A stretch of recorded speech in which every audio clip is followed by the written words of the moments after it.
Swordfish Revenge. On May 29, 2015, around 10:48 in the morning, Randy Yanis spotted a swordfish swimming in the shallow waters of Honokohau Harbor in Kailua Kona, Hawaii. The 47-year-old veteran fisherman grabbed his spear gun and jumped into the water near the marina.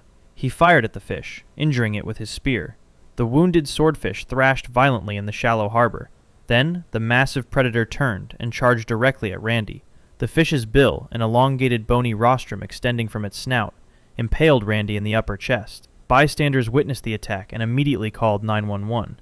The Hawaii County Fire Department responded to the scene within minutes. Responders performed CPR on Randy at the harbor while paramedics prepared transport.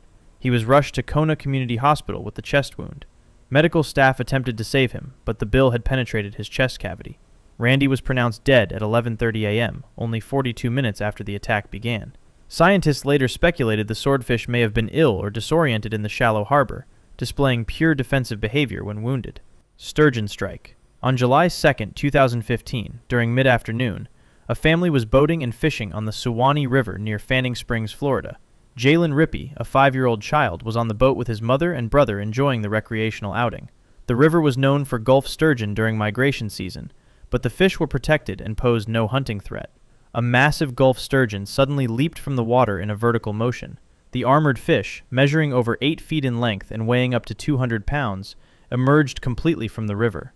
The prehistoric creature's body, covered in protective armor-like scales, crashed directly into the boat with tremendous force. The sturgeon struck Jalen with blunt force trauma, while also knocking down his mother and brother.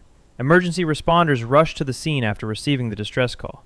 Jalen had suffered catastrophic injuries from the impact of the armored fish. Despite immediate medical attention, he was pronounced dead from blunt force trauma. His mother and brother survived with injuries. The Florida Fish and Wildlife Commission issued urgent warnings about sturgeon during migration season, stressing these were not attacks, but natural jumping behavior with fatal consequences. Dragged to depths. On January 15, 2023, during the afternoon, Mark Niddle was fishing with a friend off the coast of Honaunau on the Big Island of Hawaii. The 63-year-old fisherman hooked what felt like a massive catch on his line. The fish was later estimated to be an ahi tuna, weighing over 200 pounds. The powerful tuna made a violent, sudden run away from the boat. The fishing line became taut instantly. Mark was pulled overboard before he could release the line or brace himself. He surfaced once in the churning water, yelling desperately to his friend, "The fish has got me!" Those were the last words his friend heard before Mark disappeared beneath the surface. The line dragged Mark underwater as the massive tuna continued its panicked dive into deeper water. His friend attempted to locate him in the coastal waters, but found no sign. The Hawaii Police Department initiated an extensive maritime search of the area. Search teams scoured the waters off Honaunau for any trace of Mark. His body was never found, and he was presumed dead by drowning. The incident highlighted the extreme dangers of big game fishing from small boats, without proper safety equipment or harnesses. Crab pot ambush. On September 30, 2008, Arthur Booker and his wife Doris were on a camping holiday with their caravan in far north Queensland, Australia. The 62-year-old Vietnam veteran had served 2 tours with Australia's 1st Armoured Regiment decades earlier. They were packing to leave their campsite at the Endeavour River near Cooktown when Arthur decided to check on a crab pot he had set in the river. Arthur walked down to the water's edge alone, while Doris waited in their car at the campsite. After an extended period, Arthur did not return. Doris went searching for her husband along the riverbank. She found the crab pot rope had been snapped and broken. Crocodile slide marks were clearly visible in the mud near the water. Arthur's sandals were discovered on the bank, one bearing distinctive claw marks. His video camera was also recovered nearby. Wildlife officers captured a 4.3-meter saltwater crocodile in the area shortly after the disappearance. The massive predator, weighing approximately half a ton, was transported for examination. X-rays and endoscopic examination revealed half-digested human remains in the crocodile's stomach. DNA testing confirmed the remains were Arthur Booker. Police reported his wedding ring was also found inside the animal. The crocodile was not killed, but placed in permanent captivity at a facility in Cairns, with conservationists arguing the animal was simply behaving naturally in its territory. By the way, if you find this informative, I cover stories like these regularly. Consider subscribing if you'd like to see more. Now back to the video. New Year sinking. On December 30th, 2019, at 8:35 in the evening, the fishing vessel Scandies Rose departed the Kodiak fueling dock in Alaska. The 130-foot crab fishing boat, built in 1978, carried 7 crew members and 195 massive crab pots.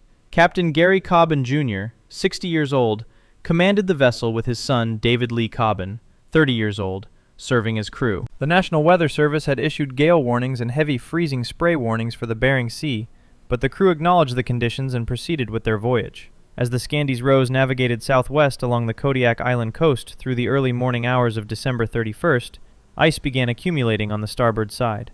By 8 o'clock in the morning, Captain Cobbin observed over 1 inch of ice inside the pots and more than 2 inches on the railings. He radioed another fishing boat, the Amatuli, at 11:18 that morning, reporting very cold conditions, light icing, and poor seas. The other captain advised seeking shelter at one of the many nearby anchorages, but Captain Cobbin continued on his planned southwestern course. By 8:37 that evening, ice accumulation had worsened dramatically.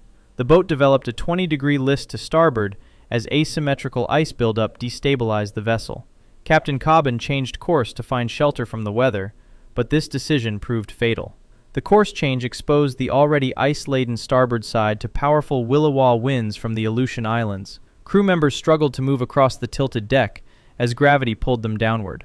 One crew member could not properly don his survival suit because he kept sliding on the listing deck.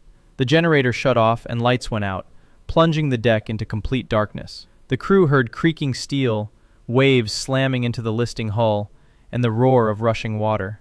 At approximately 10 o'clock that night, Captain Cobbin hit the Mayday button. The distress call reached the U.S. Coast Guard, but the vessel sank within 15 minutes. Dean Gribble Jr., 25 years old, and John Lawler, 21 years old, managed to help each other into survival suits. They tied themselves together with rope and jumped off the listing deck into 30-foot seas with sub-freezing water and 40-mile-per-hour winds. Gribble watched the boat pencil vertically, with the bow shooting straight up into the air before the entire stern section sank into the abyss. Captain Cobbin, his son David, Arthur Ganasius, Brock Rainey, and Seth Rousseau Gano went down with the vessel. Gribble and Lawler spotted a fluorescent life raft about 500 feet away in the darkness. They swam through rough seas in hypothermia-inducing conditions and bailed water from the raft. The U.S. Coast Guard Air Station Kodiak located the life raft around 2 o'clock in the morning on January 1st, 2020. A rescue swimmer was sent down, and both survivors were airlifted to Kodiak Hospital for treatment of hypothermia. The search for the 5 missing crew members was suspended less than 24 hours later after covering over 1,400 square miles. No bodies were recovered, and the vessel was never found. 3-ounce bullet. On July 25, 2008, during a Friday afternoon, Jaime Chicas was fishing from a jetty at the west end of Jones Beach on Long Island, New York. The 21-year-old Roosevelt resident was enjoying a solo fishing trip when his line became snagged on something underwater.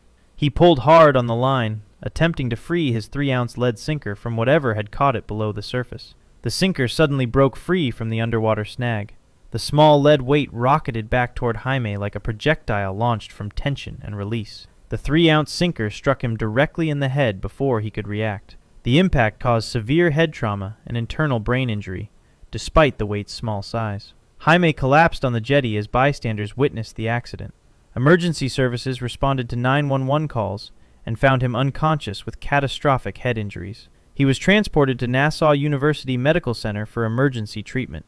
Medical staff worked to stabilize him, but the trauma proved too severe. Jaime was pronounced dead on July 29, 2008, 4 days after the incident. Medical examination confirmed death from severe head trauma and brain herniation. The case became a cautionary tale about the physics of momentum and tension, with fishing safety organizations warning anglers to keep their faces away from lines under tension.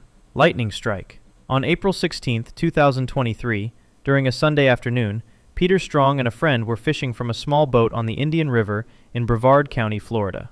The 39-year-old West Melbourne resident was operating the boat as storm weather developed over the water. Dark clouds were visible across the sky as thunderstorm conditions moved into the area.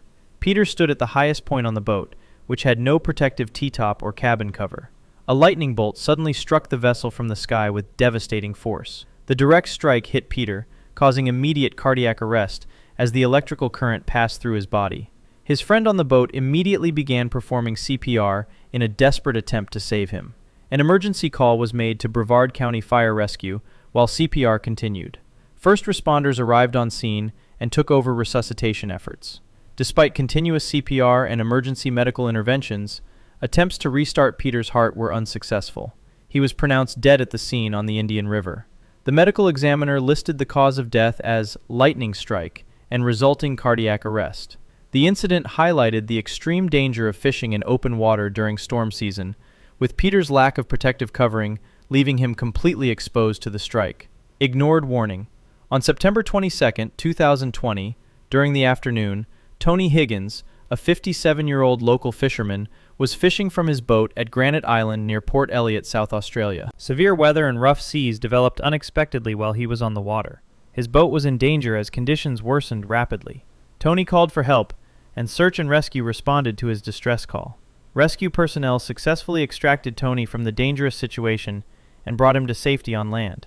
The trained rescuers warned him strongly and explicitly not to go back out onto the water in those severe weather conditions. They advised him to stay on land until the weather cleared completely and it was safe to return.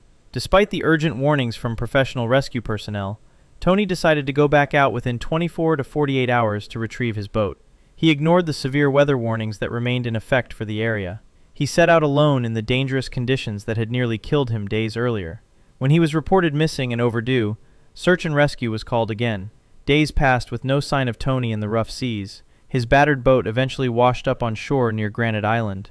His body was found nearby days later. The coroner ruled the cause of death as exposure and drowning.